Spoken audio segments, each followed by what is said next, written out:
Exposição Bíblica com Hernandes Dias Lopes. Vamos abrir então a palavra de Deus no Salmo 73. Salmo 73.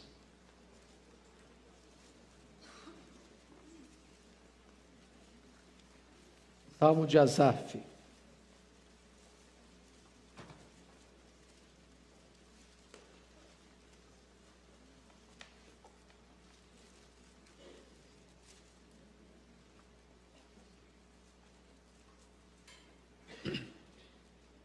Está escrito o seguinte: com efeito, Deus é bom para com Israel, para com os de coração limpo. Quanto a mim, porém, quase me resvalaram os pés. Pouco faltou para que se desviasse os meus passos. Pois eu invejava os arrogantes ao ver a prosperidade dos perversos. Para eles não há preocupações, o seu corpo é sadio e nédio. Não partilham das canseiras dos mortais, nem são afligidos como os outros homens. Daí a soberba que os cinge como um colar, e a violência que os envolve como um manto. Os olhos saltam-lhes da gordura, do coração brotam-lhes fantasias, motejam e falam maliciosamente, da opressão falam com altivez, contra os céus desandam a boca e a sua língua percorre a terra. Por isso, o seu povo se volta para eles e os tem por fonte de que bebe a largos sorvos. E diz: como sabe Deus? Acaso há conhecimento no Altíssimo?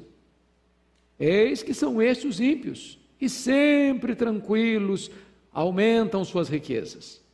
Com efeito, inutilmente conservei puro o coração e lavei as mãos na inocência, pois de contínuo sou afligido e a cada manhã castigado. Se eu pensar em falar tais palavras, já aí teria traído a geração de teus filhos. Em só refletir para compreender isso, achei muito pesada tarefa para mim, até que entrei no santuário de Deus e atinei com o fim deles. Tu certamente os pões em lugares escorregadios e os fazes cair na destruição, como ficam de súbito assolados, totalmente aniquilados de terror. Como ao sonho, quando se acorda, assim, ó Senhor, ao despertares, desprezarás a imagem deles. Quando o coração se me amargou e as entranhas se me comoveram, eu estava embrutecido e ignorante. Era como um irracional à tua presença. Todavia, estou sempre contigo. Tu me seguras pela minha mão direita. Tu me guias com o teu conselho e depois me recebes na glória. Quem mais tenho eu no céu? Não há outro em quem eu me compraza na terra. Ainda que a minha carne e o meu coração desfaleçam, Deus é a fortaleza do meu coração e a minha herança para sempre. Os que se afastam de ti, eis que perecem. Tu destróis todos os que são infiéis para contigo. Quanto a mim, bom estar junto a Deus. No Senhor Deus põe o meu refúgio para proclamar todos os seus feitos. Amém. Eu quero meditar com vocês hoje sobre o tema: o crente na janela da tentação. O crente na janela da tentação. Os crentes, por mais piedosos que sejam e por mais conhecimento que tenham, são susceptíveis a serem tentados. E eu tenho certeza que você tem sido tentado. Deus só teve um filho que nunca pecou, seu filho amado, Jesus Cristo, mas nem esse ficou livre de tentação. As maiores tentações, entretanto, não vêm de fora, emanam de dentro. Não vêm das circunstâncias, procedem dos sentimentos. E aqui está um homem de Deus, um homem líder na casa de Deus, um homem afeito aos louvores no culto a Deus, que num dado momento da sua vida, chega a compartilhar conosco, passou um momento de grande perigo, seus pés quase resvalaram, ele quase se afasta de Deus, porque ele está olhando pela janela, a janela da tentação, está vendo algumas coisas, não está fazendo uma leitura correta do que está vendo, e ele começa a chegar a conclusões precipitadas, pensando o seguinte: não vale a pena ser crente, sou uma pessoa séria, sou uma pessoa zelosa, sou uma pessoa piedosa, lavo as mãos na inocência, só levo pancada na cabeça, todo dia. E aí eu olho para o ímpio, meu vizinho, olha a vida dele, tranquila, nem problema de saúde ele tem, o corpo dele já vem bronzeado de berço. Preocupações? Dorme tranquilo sem Lexotan. Ele nem se esforça demais não, os bens dele prosperam. O cara só fala bobagem, mas olha aí, todo mundo incensa esse cara, aplaude, segue, elogia, e eu aqui, levando Deus a sério, estou sendo duramente provado cada manhã. Eu sei que não tem nada a ver isso com você, que você é um crente, mas não tem sido tão provado, né? Então, eu queria que você olhasse comigo esse dilema, que não é novo.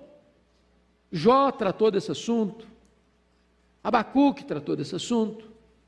Como é que eu posso entender que o ímpio, que desanda a boca a falar contra Deus, contra o próximo, é violento, parece que tem uma vida melhor que a minha?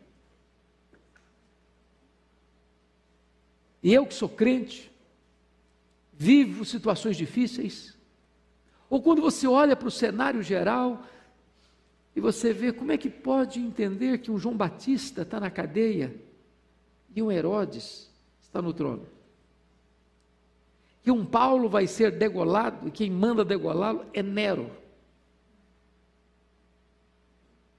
que Jesus de Nazaré está sendo julgado, e o juiz é Pôncio Pilatos. Como é que você pode entender essa inversão de valores?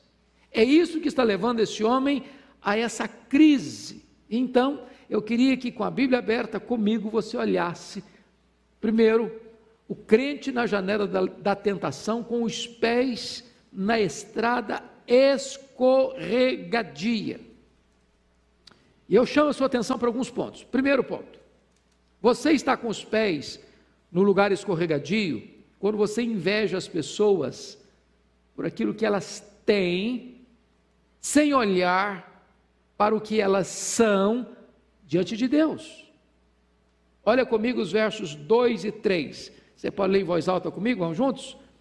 Quanto a mim, porém, quase me revelaram aos pés, pouco faltou para que se desviasse os meus passos, pois eu invejava os arrogantes ao ver a prosperidade dos perversos. Então veja você que é crente está aqui, muitos de vocês aqui trabalham penosamente, levantam de madrugada, pegam a condução, às vezes 2, trabalham o dia inteiro, volta para casa já tarde da noite, assim fazendo muito esforço para empatar o jogo, para pagar suas contas, para botar seus filhos na escola, para no mínimo ter um plano de saúde razoável. E quando você dá conta do recado, já é um herói. Aí você olha para a janela e vê seu vizinho que é ímpio, que é perverso, numa canetada só resolve a vida dele financeira. E você fica pensando, meu Deus, para mim o ônus, para ele o bônus. Para mim o rigor da lei, para ele as benesses da lei. Para mim o suor do osso, para ele a prosperidade. Para mim a preocupação, para ele uma vida tranquila. E isso pode levar você, olha o versículo 13, quando ele diz assim, você leu o 13 comigo, vamos juntos? Com efeito, inutilmente conservei puro o coração, e lavei as mãos na inocência. Ele está fazendo uma análise, um valor de juízo aqui, e chegou um momento em que ele pensou isso.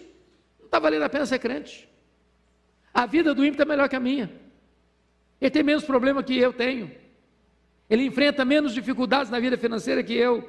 Ele enfrenta menos problemas de saúde que eu.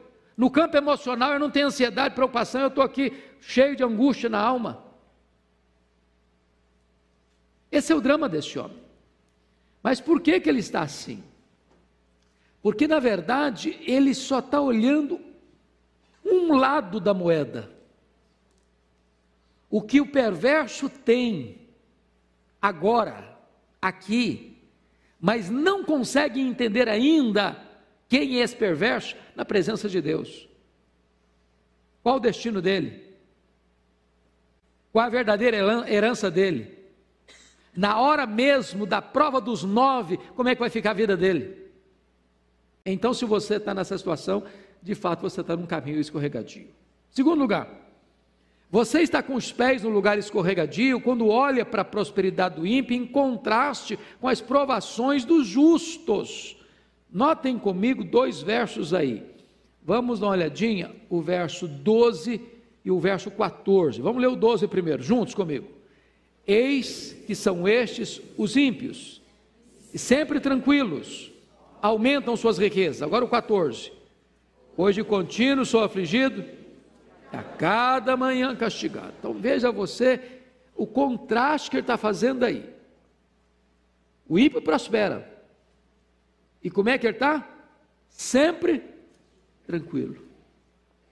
Sempre tranquilo. Enquanto ele está sempre tranquilo, o que está acontecendo? Aumenta as suas riquezas. Quando ele olha isso, quando ele percebe isso, e agora vai olhar para ele está olhando para a janela da tentação, ele olha para o ímpio, olha lá, está vendo, está tranquilo. Enquanto ele está dormindo sossegado, olha, todo dia a conta bancária desse cara engorda, todo dia. Aí ele olha para ele no verso 14, o que ele diz? Pois de contínuo sou o quê? Afligido. Olha você no verso 12, que diz sempre tranquilos, sempre, mas eu de contínuo afligido. E cada manhã, não é amanhã, hoje, daqui um mês, outra manhã, não, cada manhã castigado. Preste atenção na ênfase que ele dá, tanto da tranquilidade do perverso que prospera, quanto das lutas e provas que ele, como crente, como piedoso, está enfrentando. Então ele olha a qualidade da sua vida e compara a sua vida com a vida do ímpio e leva-o a uma grande crise, uma grande tentação. Terceiro, confira comigo. Terceiro, você está com os pés num lugar escorregadio quando você olha para a carnalidade do ímpio em contraste com a pureza dos justos. Então confira comigo aí os versos 6 a 10, vale a pena você olhar aí comigo, vamos ver aí, versículo 6, daí, percebe você que daí é o resultado do que ele está dizendo dos versos 4, não há preocupações, o seu corpo é sadio e nédio, a palavra nédio significa bronzeado, não partilha canseiro dos mortais, não são afligidos como os outros homens, daí, então vamos lá, a soberba que os cinge como um colar.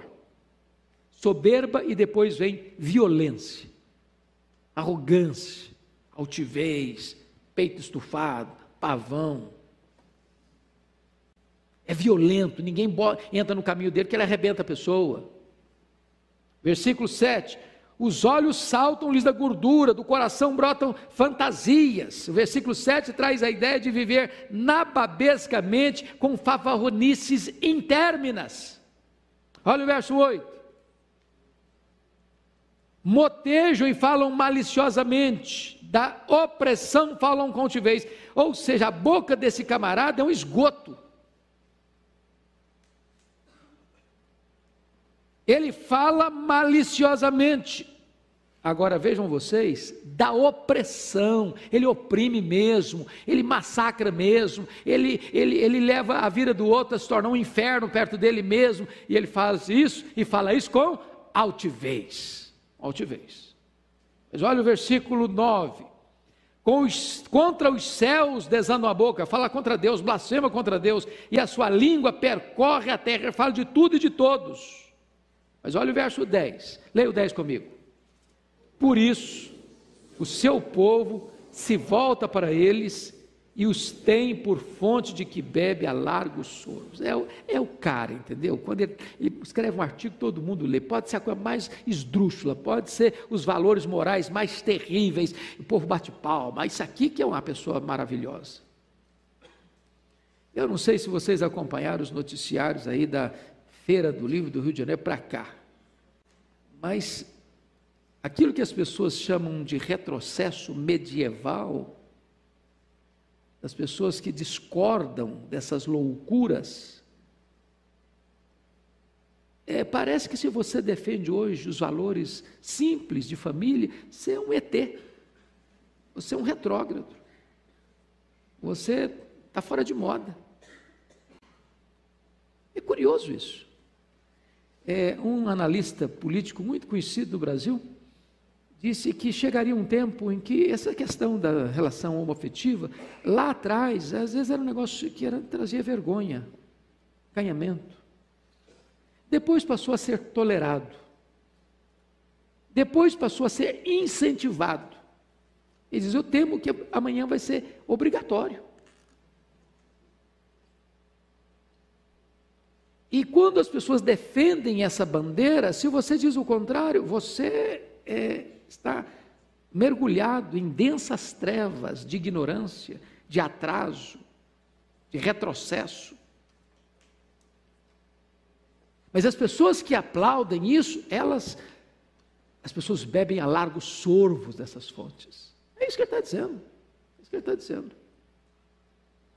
Em comparação com a carnalidade do ímpio, ele contrasta a pureza dele. Você pode ler o 13 de novo, vamos lá? Com efeito, inutilmente, conservei puro o coração, lavei as mãos na inocência.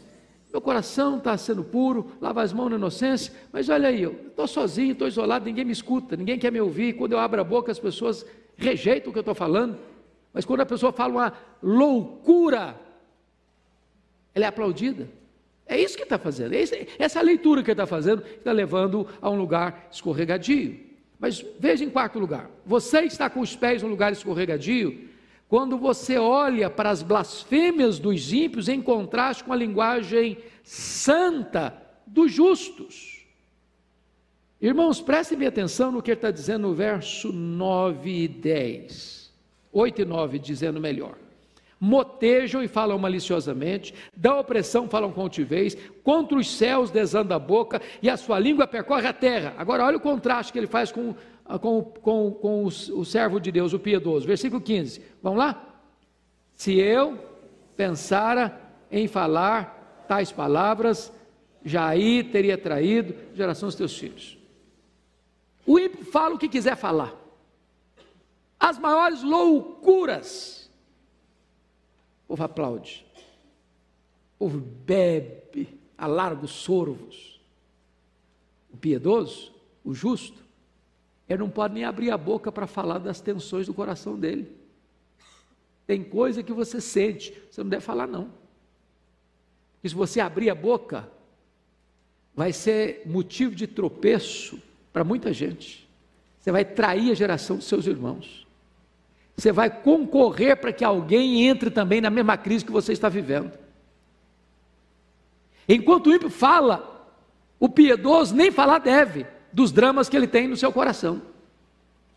Esse é o contraste que está levando este homem a ficar na janela da tentação.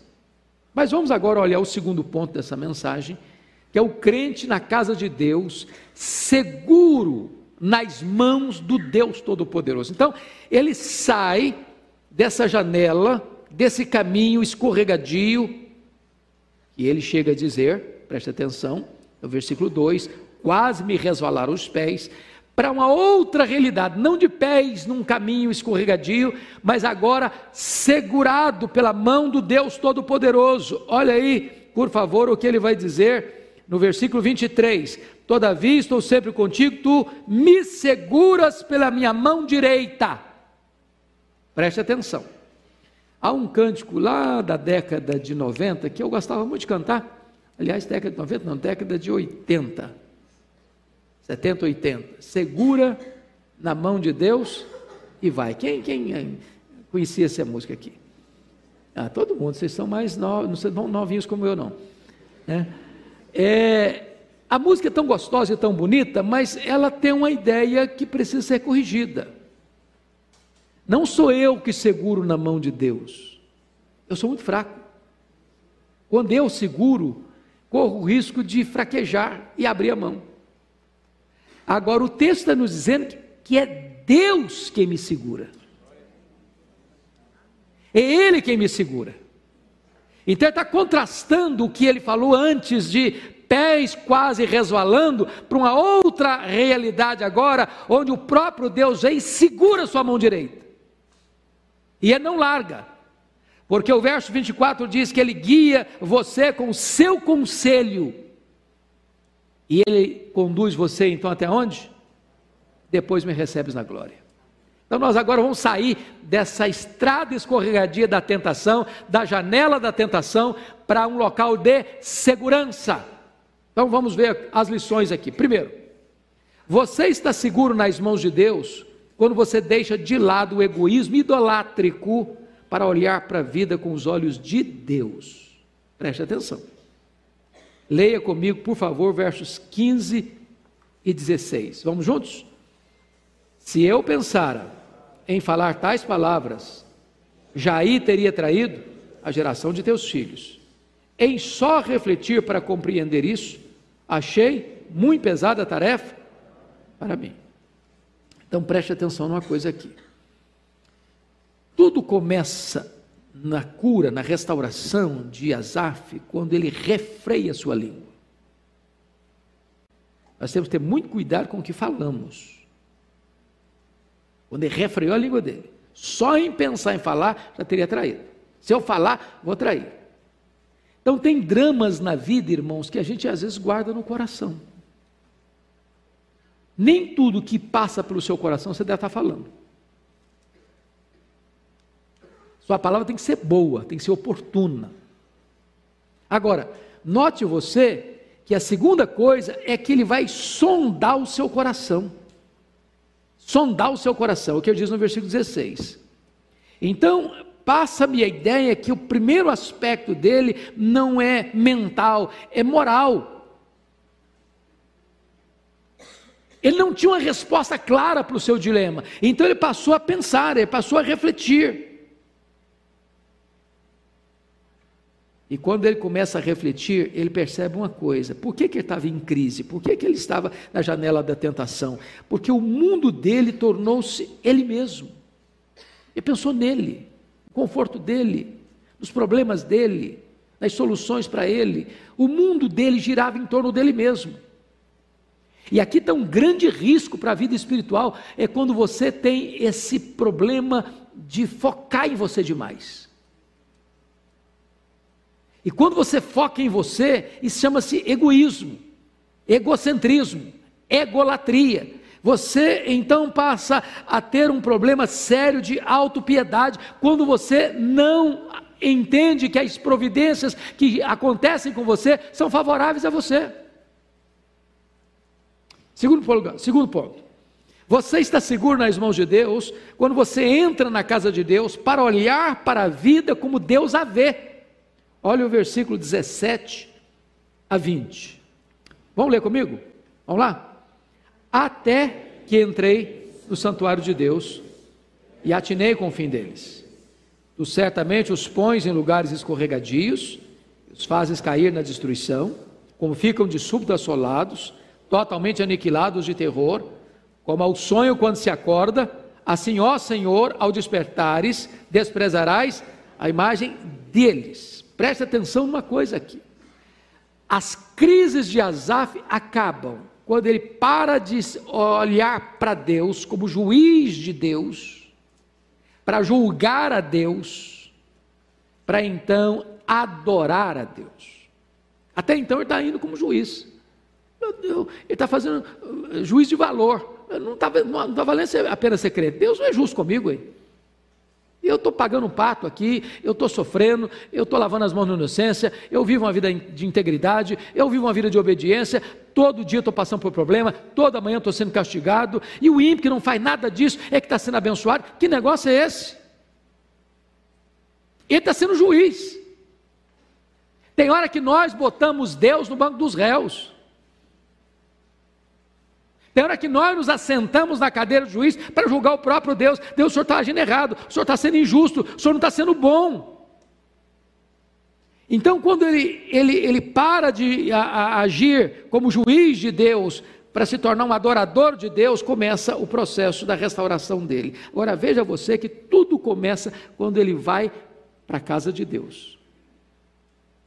Até que entrei, versículo 17, no santuário de Deus. Irmãos, como é importante vir à igreja, sabia? Eu não sei quanto a você. Tem hora, bom, eu sou pastor, né? Eu acho que se eu não fosse pastor, tinha dia que eu acho que eu ia ficar em casa. Tem aquele dia que você está querendo enfiar uma caverna, ou não? Você nunca passou por isso? Conhece aquela brincadeira da mulher que estava falando para o filho, filho, vamos para a igreja, vamos para a igreja. Ah, hoje não, estou cansado, vamos para a igreja, vamos para a igreja. Ah, mãe, está chovendo hoje, meu filho, vamos para a igreja, vamos para a igreja. Mãe, mas não quero ir hoje, meu filho, vamos para a igreja. Ô mãe, me dá pelo menos uma razão para eu ir. Falou, você é o pastor da igreja, rapaz.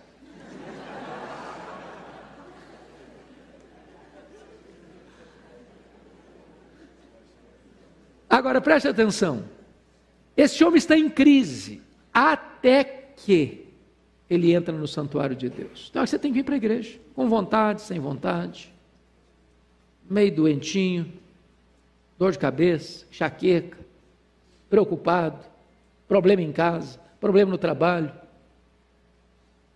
Porque quando você vem para a casa de Deus, é o lugar que você escuta a palavra de Deus, onde você passa a adorar a Deus, onde o nevoeiro das tentações começa a ser dissipadas. Seu pé já deixa de ficar numa casca de banana, e você sente a mão de Deus segurando você. Você passa a ter uma nova cosmovisão, uma nova compreensão das coisas. Então preste atenção, que ele entra na casa de Deus, e tem uma palavra muito importante aí no verso 17, que diz assim, então eu atinei com o fim deles. Veja vocês, amados irmãos, que ele tem uma compreensão, ele encontra Deus, ele encontra com seus irmãos, ele começa a perceber que outras pessoas estão passando pelas mesmas lutas que ele está passando, e aqui tem algo maravilhoso, é que ele passa a entender. A palavra atinei, ele está dizendo, eu compreendi. Porque às vezes as pessoas pensam que culto é uma bênção só quando ele tem um calafrio na espinha. Ele tem uma experiência emocional, hoje o culto foi uma bênção, porque eu chorei muito. Falei, ok, chorou, tem uma bênção sim chorar. Mas o que você compreendeu? O que você entendeu?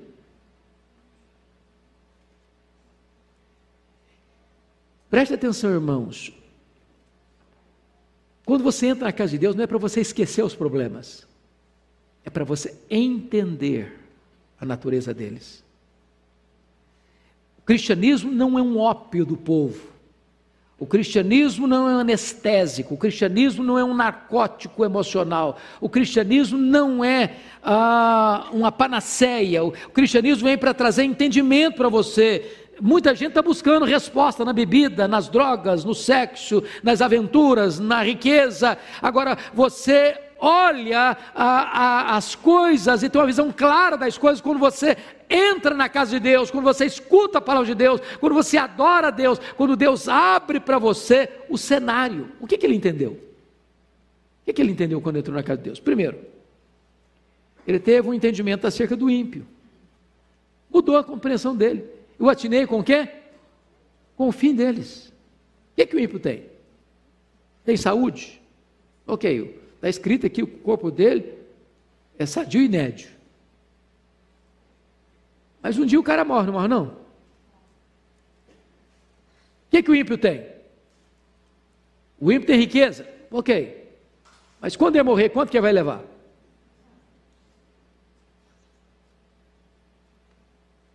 É igual o menino que chegou para o pastor e disse: pastor, quando eu crescer, eu quero ser igual meu avô. Meu avô morreu muito rico. Eu falei: meu filho, então você não devia ser igual ao seu avô não, porque morreu pobre. Ninguém morre rico. Não tem gaveta em caixão. Não tem caminhão de mudança em enterro.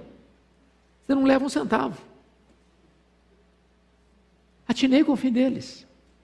Se você olhar só para o glamour, só para o conforto, só para as roupas de grife, só para as festas, os restaurantes caros, para as viagens caras, para a sensação de beleza da vida, do aqui e do agora, você se encanta.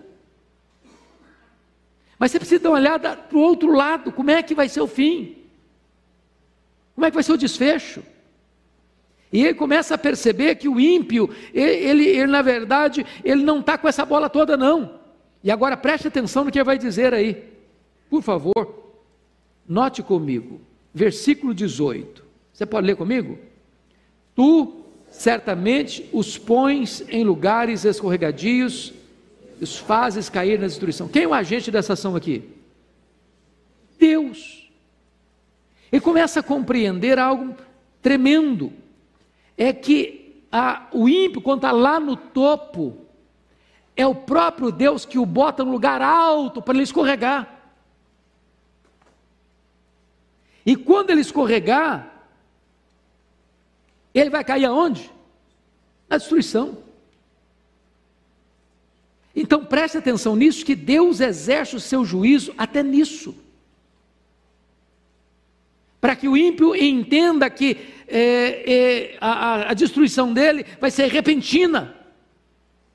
Na linguagem de Daniel 12:2, os ímpios vão despertar para vergonha e horror eterno. E na palavra de Jesus vai ser: apartai-vos de mim, nunca vos conheci. Mas o que ele vai atinar, o que ele vai compreender quando ele entra na casa de Deus? Olha comigo, que ele vai ter uma compreensão de Deus. Porque ele chegou a questionar Deus no versículo 13. Com efeito, inutilmente conservei o coração puro e lavei as mãos da inocência. Mas ele vai compreender primeiro o poder de Deus no versículo 18. Tu certamente os pões, é Deus quem põe em lugares escorregadios, é Deus quem faz o ímpio cair na destruição. Mas ele vai compreender outra coisa, a justiça de Deus no verso 19. Como ficam de súbito assolados, totalmente aniquilados de terror. Como é que vivia o ímpio antes? Preste atenção. Preste atenção. Como é que ele vivia? Olha aí, versículo de número 6, ele fala com soberba, ele é violento, ele fala mal, ele desanda a boca contra Deus, a língua dele percorre a terra. Ele faz o quê? Ele não teme nada, porque a afronta que ele faz com Deus no versículo 11, e diz: como sabe Deus? Acaso há conhecimento no Altíssimo? Então ele está afrontando Deus, ele zomba de Deus, ele blasfema de Deus, ele fala de Deus, ele zomba da igreja, ele zomba da religião, ele zomba da fé, ele zomba do cristianismo, ele zomba dos valores morais. Mas quando Deus se manifesta, é o que está escrito no versículo 19, como ficam de súbito, rapidamente assolados, totalmente aniquilados de quê? De terror. Então ele tem uma nova compreensão, Mas mais, irmãos, preste atenção, que ele vai ter uma compreensão no versículo 20, que me encanta essa figura. Você pode ler o 20 comigo? Como ao sonho, quando se acorda, assim, ó Senhor, ao despertares, desprezarás a imagem deles. Irmãos, vamos entender isso aqui. Ele está usando uma linguagem antropomórfica para falar do sono de Deus. Eu pergunto a vocês, Deus dorme? Não. Salmo 121. Ele não dormita, nem dorme, o guarda de Israel. Mas não é verdade que tem hora que parece que Deus está dormindo? Por exemplo, nem toda vez que uma pessoa faz o mal, ela recebe o castigo do mal que ela fez na hora, certo? Certo. Nem toda pessoa que faz o bem recebe imediatamente a recompensa do bem que ela pratica, certo? Certo. Então sabe o que ele está dizendo? Deus pega o ímpio e dá corda para ele. Dá corda para ele, ele faz o mal, ele fala blasfêmia, ele faz violência, ele zomba, ele escarnece, ele blasfema, ele acontece, e parece que está tudo bem. Não tem preocupação, dorme tranquilo, os filhos são tranquilos, a prosperidade vai longe, e está tudo bem com ele, parece que está tudo bem com ele, está blindado, está protegido. Aí na linguagem do salmista é como se Deus estivesse o quê? Dormindo. Só que haverá um momento em que Deus vai acordar. Sabe o que é a linguagem do acordar de Deus? É o dia que Deus puxa a corda. É o Deus que diz: agora vamos acertar as contas. Agora vamos ver como é que você fica. Vamos ver se você tem um fundamento sólido para enfrentar as tempestades da vida. Como é que você vai ficar no dia do acerto de contas, no dia do juízo? Vai ficar completamente desamparado e totalmente tomado de terror. Mas essa compreensão ele vai ter na casa de Deus, meditando na palavra de Deus. Terceira coisa, você está seguro nas mãos de Deus quando você olha para você mesmo com honestidade. Vamos olhar o versículo 21 e 22. Leia comigo, por favor. Quando o coração se me amargou e as entranhas se me comoveram, eu estava embrutecido e ignorante, era como um irracional à tua presença. Então vamos entender uma coisa aqui. Quando Asaf para refletir um pouco melhor, sabe qual era o problema dele? Não era o ímpio, o problema dele era ele mesmo. O problema dele era, na verdade, seus sentimentos e não as circunstâncias. Porque enquanto ele estava sendo juiz de Deus, nos versos 13 e 14, ele está lamentando que Deus não está sendo justo com ele. Não vale a pena ser crente. Mas aí, quando ele para fazer uma autoanálise, quando ele examina o seu próprio coração, quando ele para entender as coisas na perspectiva de Deus, é isso que ele vai confessar aqui nos versos 21 e 22. Quando meu coração se me amargou e as entranhas se me comoveram, eu estava embrutecido, era um asnático, ignorante, um irracional à tua presença. Irmãos amados, vamos pensar nisso aqui. Eu acho que muitas vezes nós somos o nosso maior problema. Nós ficamos acariciando o nosso ego. Nós ficamos fazendo cafuné na nossa autoestima. E aí a gente pensa que a gente é o centro do mundo. Aí a gente pensa que Deus tem que ficar trabalhando todo dia assim para atender aos nossos caprichos.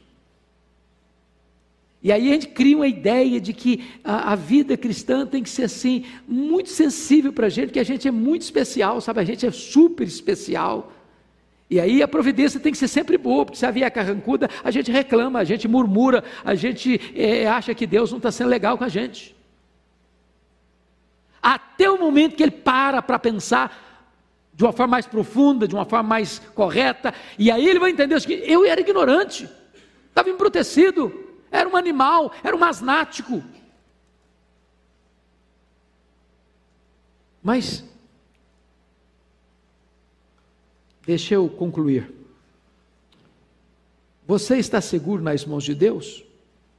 Quando você abre os olhos da fé para entender o que é a graça de Deus na sua vida. O que é que ele entendeu? Eu chamo a sua atenção para 4 coisas que ele entendeu. Primeiro, Asaf descobre a graça salvadora de Deus no versículo 23. Olha aí, por favor. Pode ler o 23 comigo? Todavia, estou sempre contigo, tu me seguras pela minha mão direita. Oh, amados irmãos, é maravilhoso você entender isso. Você estava caindo, resvalando os pés, mas Deus foi lá e botou a mão em cima de você e segurou você. Você estava indo para o abismo, você estava na casa do valente, você estava na potestade de Satanás, você estava no reino das trevas, você estava condenado, você estava depravado, você estava num caminho escorregadio, e Deus botou a mão em você e segurou você. Está seguro, meu filho? Está seguro? Essa é a graça de Deus, irmãos. É a graça de Deus que nos segura. Nós não ficamos de pé, escorados no bordão da autoconfiança. É isso que o salmista diz no Salmo 116, versículo 8. É Ele que livra a sua alma da morte, é Ele que livra os seus olhos das lágrimas, é Ele que livra os seus pés da queda, é Ele quem segura você. É a graça salvadora de Deus. É o perdido que é encontrado, é o pródigo que volta para casa, é a ovelha que é encontrada pelo bom pastor. É isso que Deus faz e fez com você e comigo. Louvado seja Deus. Segundo, Asaf descobre não apenas a graça salvadora de Deus, ele descobre a graça restringente de Deus. Olha comigo ainda o versículo 23, quando ele diz: tu me seguras pela minha mão direita. Eu acho isso maravilhoso, irmãos, e a gente devia sempre pensar nisso. Quando você sair de casa todo dia, dizer: segura firme na minha mão. O Senhor, eu sou muito fraco. Você acha que você é forte? Você tem capacidade em você mesmo de resistir às tentações? Não tem maior perigo para você e para mim, meu irmão, de que você achar que você é forte. Você é capaz. Quando Pedro pensou que ele era melhor que os seus colegas, ele caiu. Ele negou Jesus. Você diz: Senhor, eu sou muito fraco, Senhor, eu não consigo resistir, eu não tenho poder em mim mesmo, mas Senhor, segura a minha mão, segura a minha mão.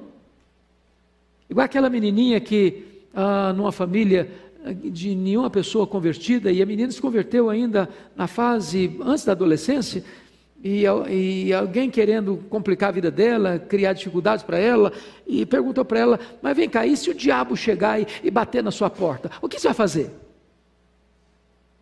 Ela, com a mente infantil, disse: eu vou pedir Jesus para vir abrir a porta e atender.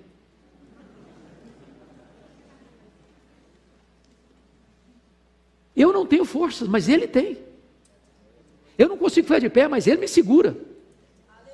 Essa é a grande bênção da graça restringidora de Deus. Ele segura a gente, Ele protege a gente. Terceiro, a graça, ele compreende a graça sustentadora de Deus no versículo 24. Você pode, por favor, ler comigo? Tu me guias com o teu conselho e depois me recebes na glória. E eu acho isso maravilhoso, porque guiar, a ideia aí é da dinâmica da vida. Ele me guia com o seu conselho, Ele me guia com a sua instrução, Ele me guia com a sua verdade, Ele me guia com a sua palavra. Você vai tomar uma decisão, é a palavra que orienta. Você vai fazer uma escolha, é a palavra que orienta. Você vai comprar, é a palavra que orienta. Você vai vender, é a palavra que orienta. Você vai sair de férias para a sua família, é a palavra que orienta. Você vai escolher uma escola para os seus filhos, é a palavra que vai lhe orientar. Você vai tomar uma decisão de trabalhar aqui, ali ou acolá, é a palavra que vai lhe orientar. Deus vai guiando você com o seu conselho. E depois que você terminar a jornada aqui, então Ele recebe você na glória. Ele atravessa o val da morte e recebe você na glória.